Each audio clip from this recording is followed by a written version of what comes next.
What should be done about it? You've called for an emergency debate tomorrow. What are you going to be asking to come out of that?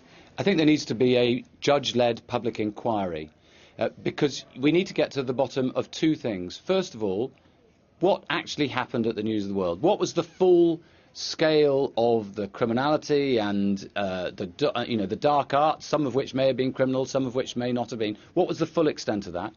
And secondly, and equally importantly, I would argue, why did the police do nothing about it in 2006? Because I hate to say this, but all the information in relation to Millie Dowler, the police had in 2006, and they could have taken action then, but they chose not to. Why on earth was that? Was it just that some people at the Met were lazy? Did they have other priorities? Or was there something much more worrying that needs to be looked into? And that's the double-headed scandal that I think a public inquiry is the only way that we'll ever manage to get hold of all the truth about.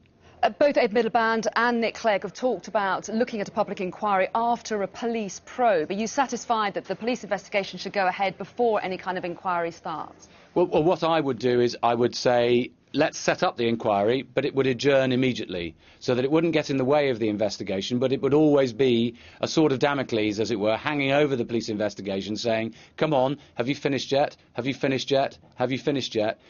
Because apart from anything else, there's a danger that as time goes on, and heaven knows this scandal has been going on and on and on and on now, there's a danger that people will leave the scene, people will leave the country, people will shred the evidence, and we need to make sure that there isn't a cover-up of the cover-up.